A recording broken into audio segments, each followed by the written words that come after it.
practice at Lambda Legal, and Lucas Cameron Vaughn, senior staff attorney at the ACLU of Tennessee. If you have questions or if you would like to submit questions ahead of time, you can submit them into the Q&A inbox. But in a second, I'm going to throw it to our panelists, and then after that, you can also ask a question by raising your hand. A recording of this call is available upon request. Feel free to reach out to media@aclu.org, and we will make sure to get you that as soon as it is available. It usually takes just a little more than an hour after the call's ended for that to finish uploading and for us to be able to share it with you. So as I noted, we're here today in response to the Supreme Court's ruling in U.S. v. Skrmetti. I will pass it to Chase Strangio, co-director of the ACLU's LGBT and HIV project.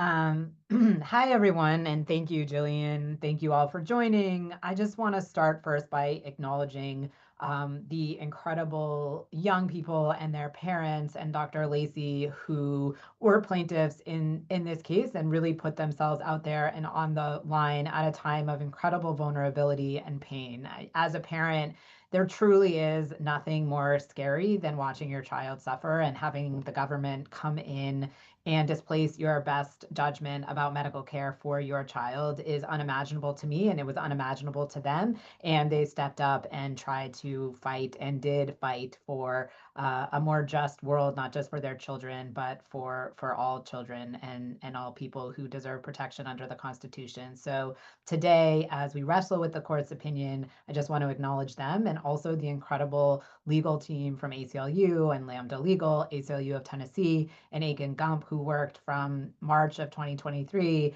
through today, every single day, tirelessly to fight back against the increasingly devastating attacks on trans people from the government. So we start there. Obviously, the court has issued an opinion that allows Tennessee's law to remain in effect, that allows the state of play for adolescents and their families in this country to continue, wherein people are losing healthcare, moving around the country, trying to ensure that they can continue the medical treatment that they need, that their parents consent for them, and that their doctors are recommending. And we think that the court just got it absolutely wrong. And as a material matter, it's devastating for the people who are most affected. The Supreme Court's opinion held that Tennessee's law, which bans medical treatment when it's inconsistent with a person's sex, is not a sex classification or a transgender status classification warranting what the court calls heightened scrutiny under the Equal Protection Clause. We think that that is fundamentally wrong and inconsistent both with the plain language of the statute and the court's longstanding precedent. So, we certainly decry that decision as just absolutely not in line with the court's prior decisions. And obviously, it is that reasoning that is causing grave harm to our clients and to transgender young people across the country. By the same token, I think it's important to point out some of the ways that this opinion is much narrower than it could have been and then the lower court opinion was.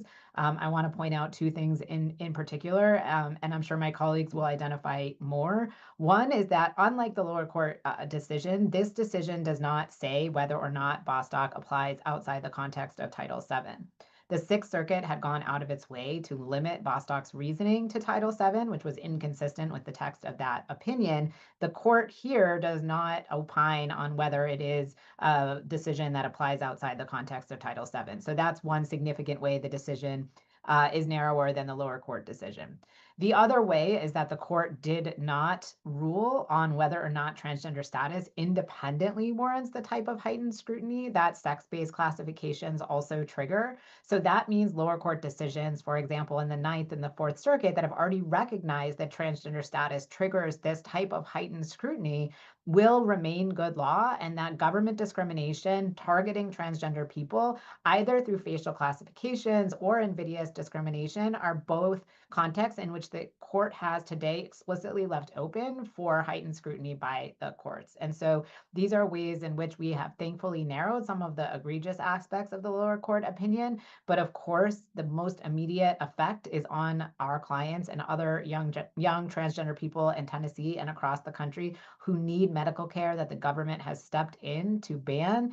And for them, we are devastated, and we know that we will continue fighting so that government discrimination against transgender people will end. And this is a setback in many ways, but we continue onward in the fight, and we can, hold simultaneously both the pain of this decision and all of the possibilities of the future we're building. And with that, I'll turn it over to Karen to offer further reflections on the court's opinion today.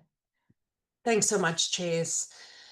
I couldn't agree more. This is in so many ways a heartbreaking ruling for transgender young people, for their families, for their providers who want nothing more than to see them live and thrive and be their fully realized selves as they navigate the world.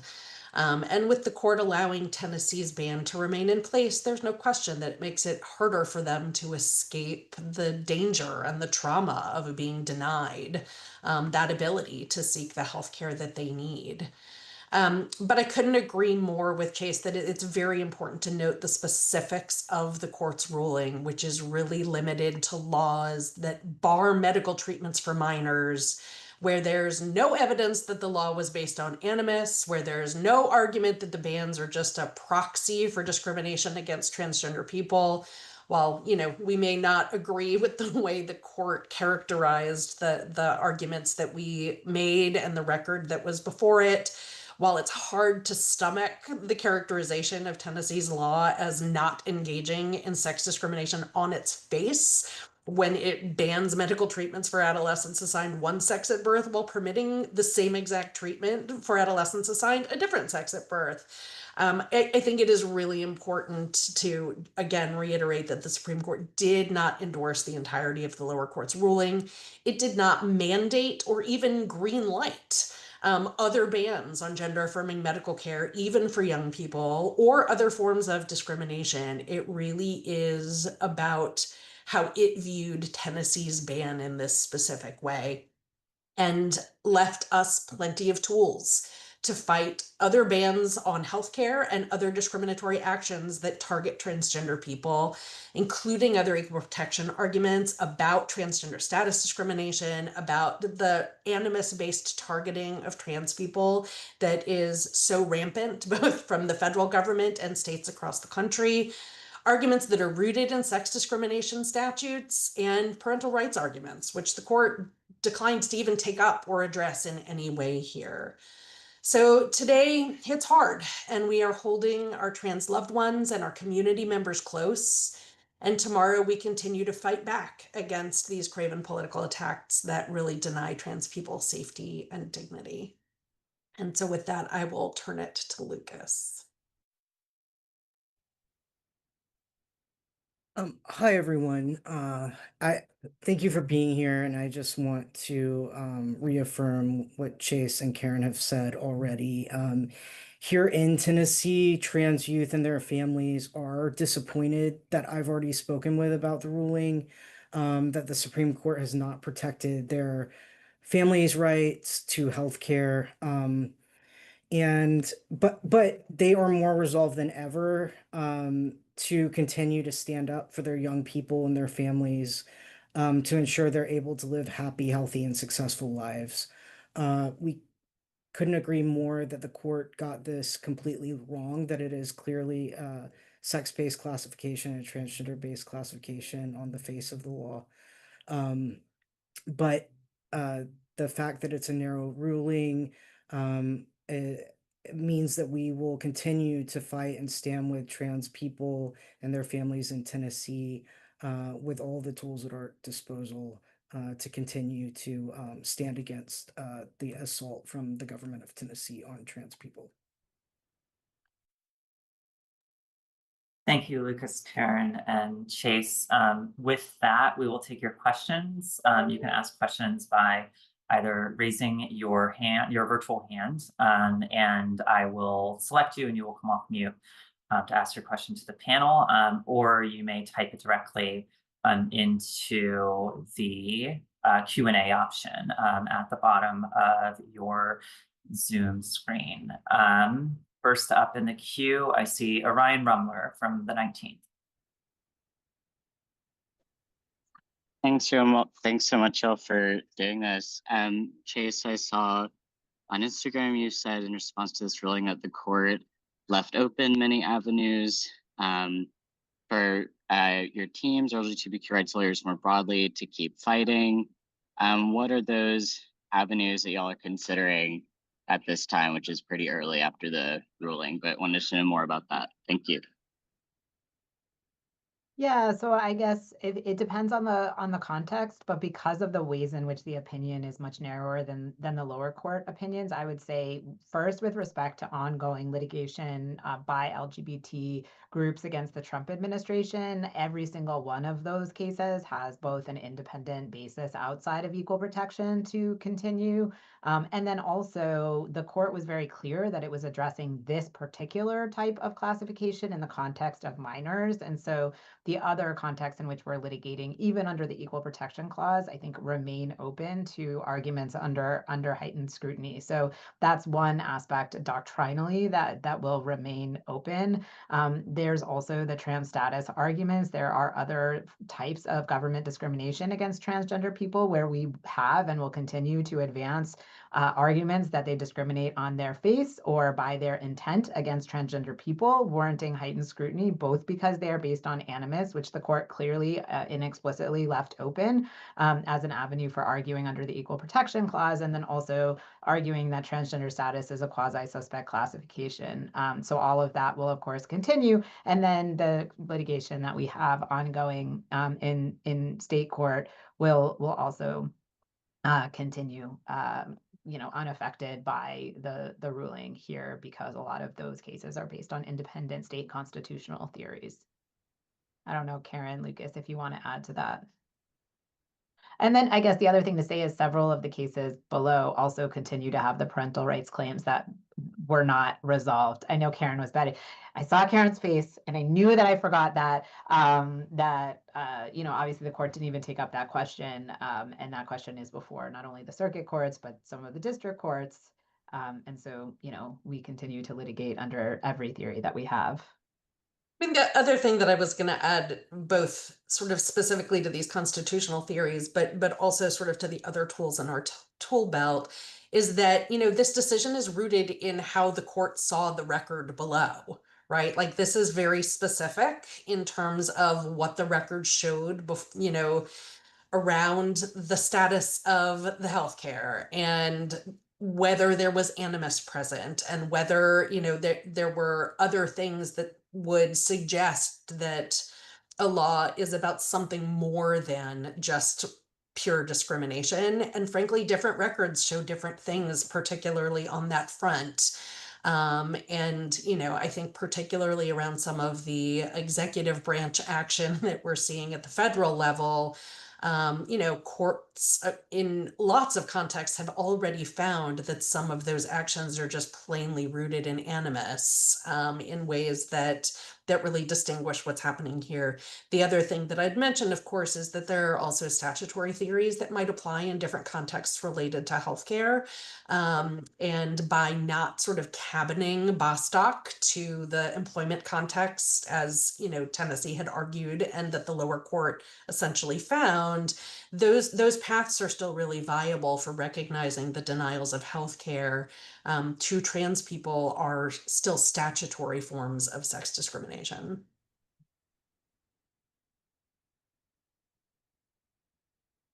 Thank you both. Let's go to Kenya Hunter for the Associated Press.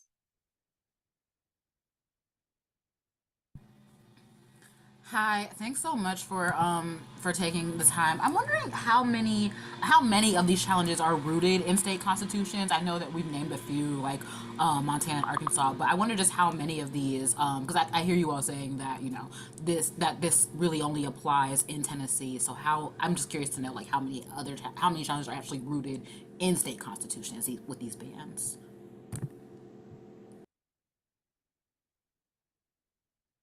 So So I mean, I guess the question is, there's sort of maybe two ways to think of this, which theories may continue in federal court, and then what cases are continuing under state constitutional theories. There's the Montana case, which is under Montana's constitution. There's a case in Kansas under Kansas's constitution. I believe that there may be some forthcoming cases under other state constitutions. There's ongoing litigation in Ohio under the Ohio Constitution, including, idiosyncratic provisions of these constitutions that don't have federal analogs. And then there's the reality that, to Karen's point, that some of the cases that are still pending in federal court are not going to look exactly like Tennessee's case statute. So they may also continue. It sort of remains to be seen, because those are independent cases with independent records and different statutes, including some cases that have, adult restrictions on top of restrictions for minors. And the court was very clear to talk about how this was about care for minors.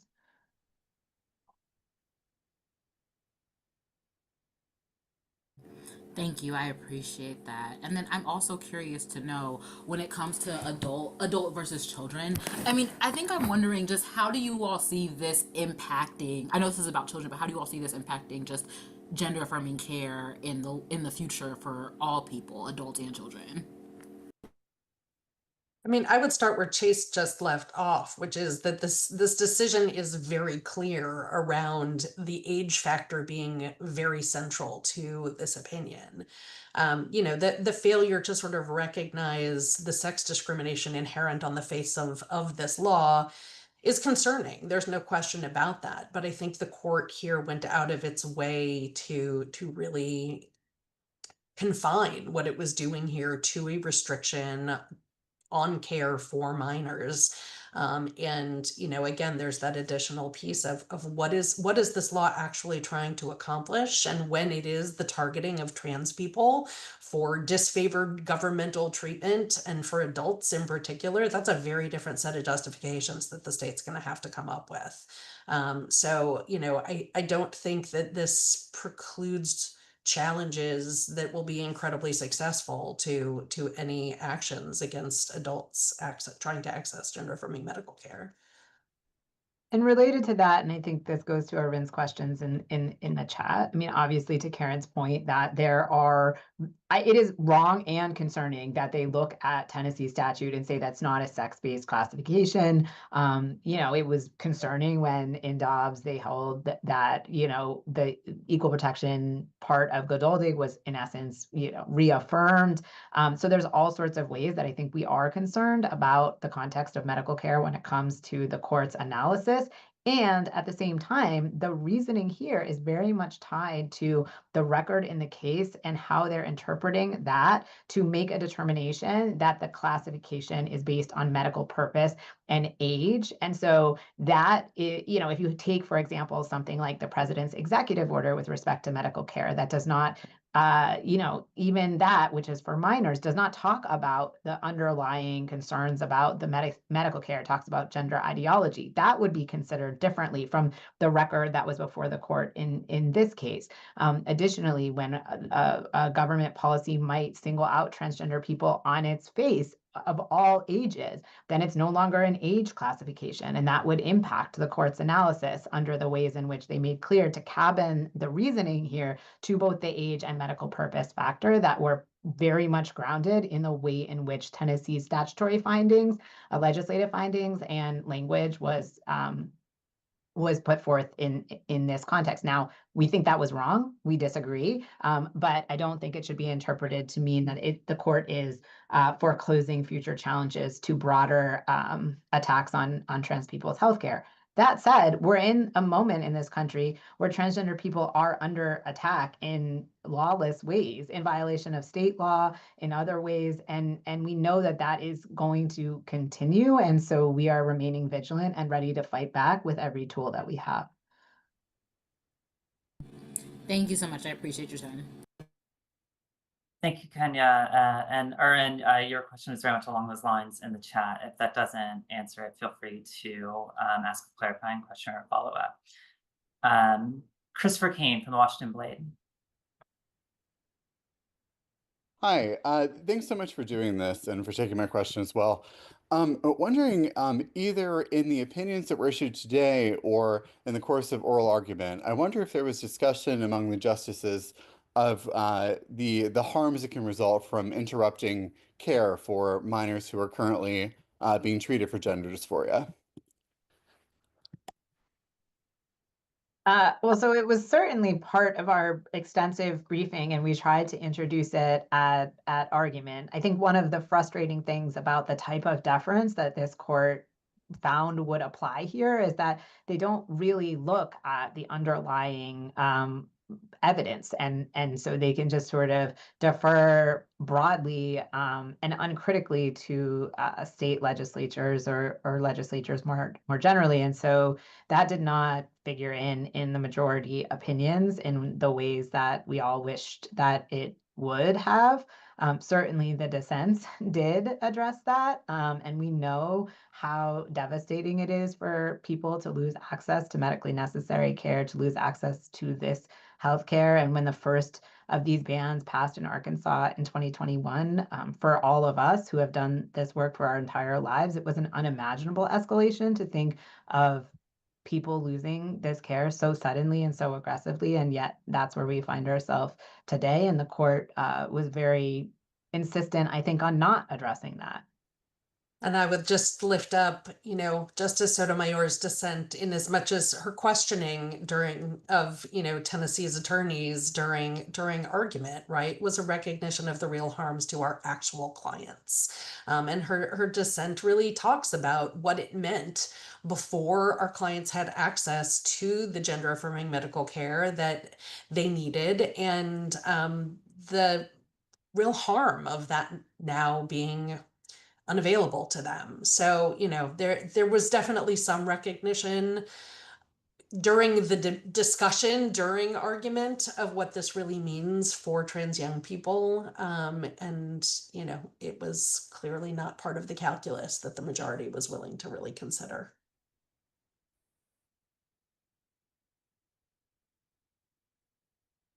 Thank you, Christopher. Going to Trudy Ring from The Advocate. Hi, thanks for all being here today. I was talking to Jennifer Levi of GLAD today, and she said she did not think this would lead liberal states to try to enact bans. She said it's very much a country divided. Do you folks agree with that or not?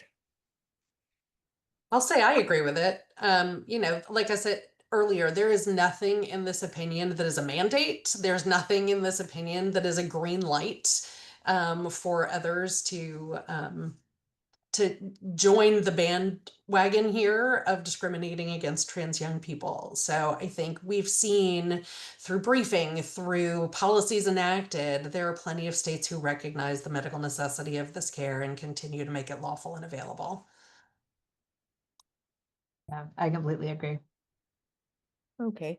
And if I could ask one follow-up, when you say how much narrower this is than the lower court, I guess the trial court decision, could you I can go back and look at the decision, but if you can elaborate on the ways that it's narrower?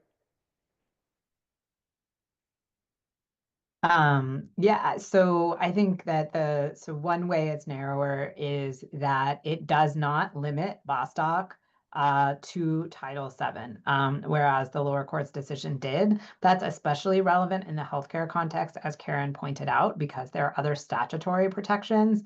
And so by not opining unnecessarily on the applicability of Bostock outside the context of employment and Title VII, that leaves open other avenues for continuing to argue Title IX claims, of 1557 claims, for example. It also does not address the question of whether discrimination that courts find is based on transgender status.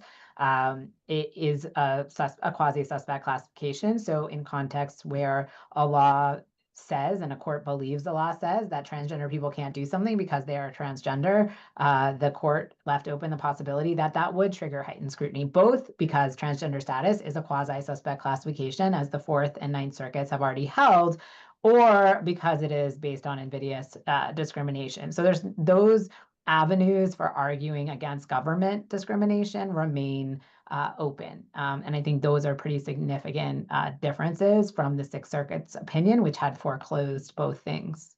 I would also add that it also recognizes that other kinds of sex-based classifications may in fact be discrimination warranting heightened scrutiny where they are in fact about trans status, right? That trans status is independently warranting heightened scrutiny, but that that sometimes discrimination against trans people is also a form of sex discrimination. So again, I think this opinion is much more cabined to this particular law, this particular kind of law, and the absence of other kinds of sex-based discrimination that might be present.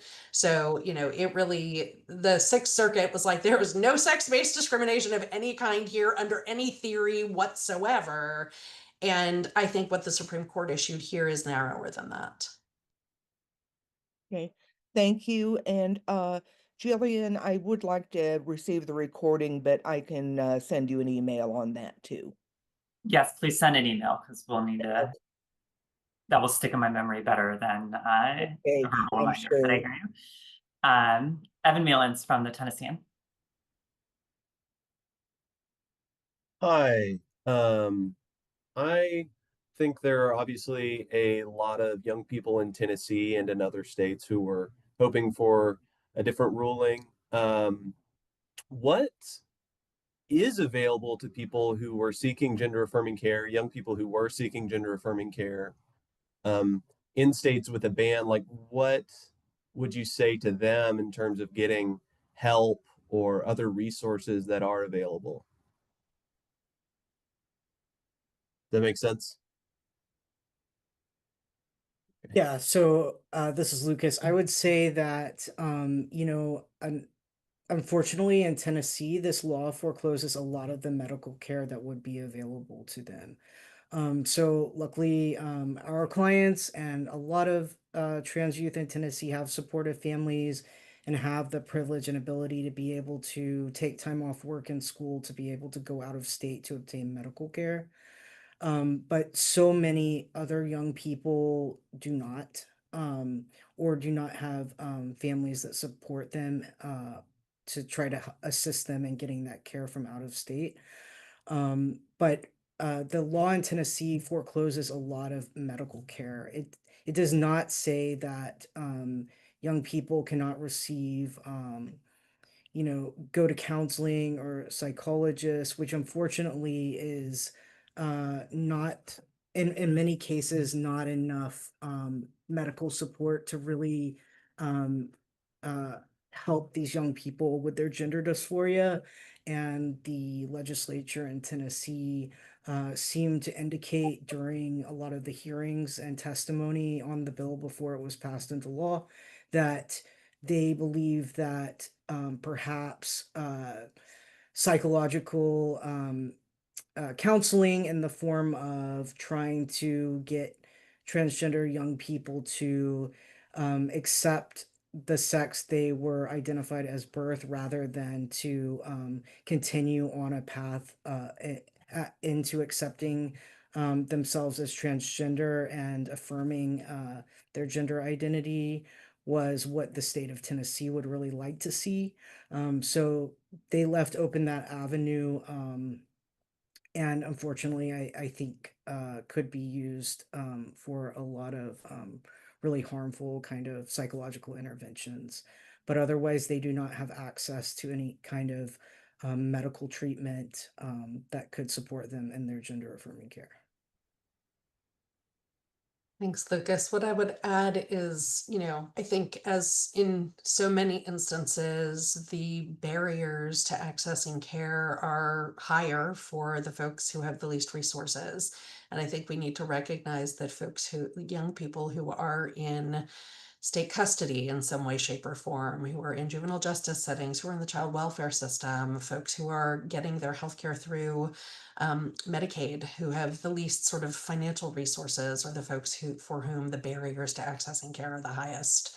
And, it is absolutely true that care remains lawful in many states across the country. And we hope that young people will be able to access that care where it is lawful. And we also know that for many young people today, this feels particularly hard when they know that that lawful care is out of reach for them. And just to add that unfortunately that has been true for the last 2 years, and that people who need this care have been suffering when they can't get it, and it's usually the people who don't have the resources to be able to travel, to miss work, and that the people who have those resources have had to travel many distances, have often had to go from state to state to state. So unfortunately, this decision doesn't provide a reprieve from that. But people will continue fighting for the care that their kids need. Thanks, y'all. Lawrence Hurley from NBC News. Hi, can you hear me? Yep, we can hear you, Lawrence. So, by my count, there are 3 justices who didn't tip their hand on where they sort of might fall on heightened scrutiny if they ever do reach that, and three, and they're all conservatives who didn't say anything. So, what are how hopeful are you that in a future case you can get at least 2 of those 3 votes? And can you also talk a bit about what that next future case could be? I know there's various things pending, including the transgender military ban and sports cases and things like that. But what are some of the issues kind of bubbling up, and what could be the next case? So I guess first, with respect to whether we could get 2 additional justices on the question of transgender status independently triggering heightened scrutiny, I think the most immediate question is whether the lower courts will continue to be able to apply it and enjoin unlawful discrimination against transgender people, which as of now they will be able to do. And there may be another case in any of the contexts where that comes up. There are cert petitions sitting at the court right now in the sports cases where these questions are presented. So we just don't have control over how these issues necessarily reach the court. But there are myriad examples of discrimination against transgender people by the government making their way through the lower courts. Other examples of healthcare discrimination, obviously, the various examples of discrimination by the administration with respect to identification, healthcare for people under the age of 19, the military bans, restroom exclusions in public buildings. So these issues are still percolating, and advocates don't have control always of when and how they reach the Supreme Court. But the lower court decisions applying heightened scrutiny to transgender status still stand. And so injunctions that are either currently in place or may be in place in the future on that basis remain good law. Thank you. Ryan, I see you, but I want to jump to some questions in the chat since you had a question earlier, but I will come back to you. Maureen Gropp from USA Today asked, what does the decision mean for other cases about bathroom sports, military service bans, etc.? But obviously that could be a broad question, and perhaps we've already touched on that. Yeah, I mean, I would say just, going back to something Karen said earlier, the court was really clear that they were analyzing this particular type of classification in this particular context. When it comes to restrooms and sports, the parties generally agree that those are sex-based classifications triggering heightened scrutiny. So it's just a completely distinct analytical question other than the trans status question, which the court didn't resolve here. And then similarly with the military, there's a whole separate set of deference doctrine that the Supreme Court and the lower courts apply in that context. But again, I don't think they are directly resolved by the analysis here in Skrmetti. So the litigation will continue, both because the type of classification is different, and because the state justifications for the discrimination are different. So the court will have to grapple with them independently. Yes, I think I totally agree with all of that. And as frustrating an answer as it is, I don't actually think this tells us much at all about how those other contexts will proceed before this court. So in as much as I think we try to read tea leaves and find doctrinal through lines, this is one of those instances where the court made clear that they were just doing something different and specific here. So we will continue to fight those in all the ways that we have done in the past.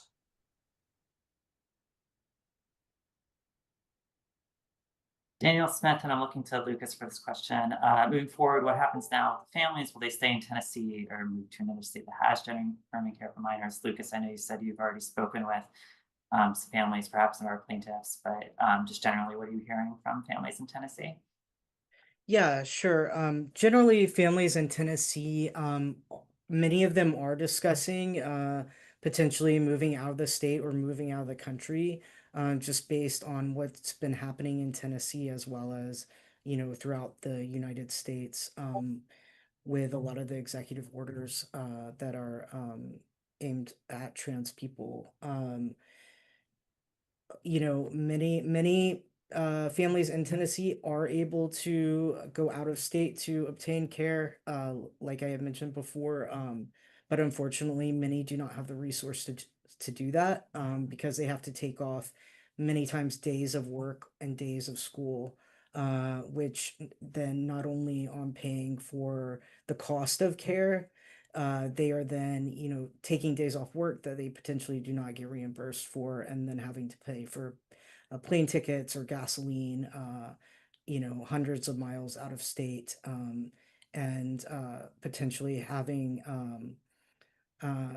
their young people have to miss, a day of school, which is just, it's really hard on them. And so many families already have moved out of state, and I think many are still considering doing that or even potentially out of the country. And then Sophie Hills from Christian Science Monitor asking for clarification on something Chase said about other examples of discrimination against transgender people, or the decision holding that other examples of discrimination against trans people are unlawful. Could you share some of those examples? I don't think I said that the decision says other examples are unlawful. I wish that were the case in general, but the Supreme Court won't opine on other contexts outside the direct context before them. I think the relevant point is the court left open the possibility that heightened scrutiny would apply in a range of other contexts. And there are lower court decisions that, for example, have already held that transgender status triggers heightened scrutiny. Karnofsky in the Ninth Circuit, Grimm in the Fourth Circuit. And so that, I think that was maybe what that was referring to, or even the court sort of identifying other types of line drawing that would be sex-based outside the medical context. So clothing inconsistent with sex. And so that, sort of making clear that this is very much limited to the direct context before it and not actually resolving these other questions, and making clear that those other contexts either definitely do or likely would trigger heightened scrutiny. And then lastly, back to Ryan Rumler at the 19th. Thanks so much, y'all. I was curious, the court also seems to be framing Tennessee's law as one that removes a diagnosis of gender dysphoria from allowed treatable conditions. I thought that was interesting when they're talking about the way they're separating minors into two groups, like those seeking puberty blockers or hormones to treat the excluded diagnoses, or seeking that care to treat other conditions. Do y'all see a route forward to challenging gender affirming care bans by looking to disability law or challenging them on the basis of disability discrimination, since that aspect is being framed as withholding care based on a medical diagnosis. Just curious if y'all are thinking about that. Thank you. There is at least one circuit that has held that discrimination based on gender dysphoria it falls within prohibited disability discrimination under federal statutory prohibitions. And so that is definitely one litigation strategy that remains open. But obviously as a constitutional matter, it wouldn't change the level of scrutiny because in Cleburne, the court held that discrimination based on disability also gets rational basis. And that's just another part of the opinion that's totally wrong because in fact, Tennessee statute doesn't make any reference to gender dysphoria and it hinges its prohibition on sex inconsistency. But yes, analytically, there are cases pending in the lower courts arguing disability discrimination under federal statutes and state statutes in some contexts. Thank you so much. With that, there are no more questions in the chat or in the queue. One more from, oh, never mind. I'm gonna, Brett, do you wanna end us on one last question? Brett Rains? Please, I'm so sorry. I just jumped on right before you guys wrapped up. I know you'll have to repeat it, but can you please give me just overall go through so I can get general reaction to this latest ruling and what that means for many states? You know, Brett, I'm going to send you the full recording of the press call, and I should include that in the advisory that a recording would be made available. So you'll have the opening comments summarizing the ruling and the responses to all the questions that were asked. If that's okay for you.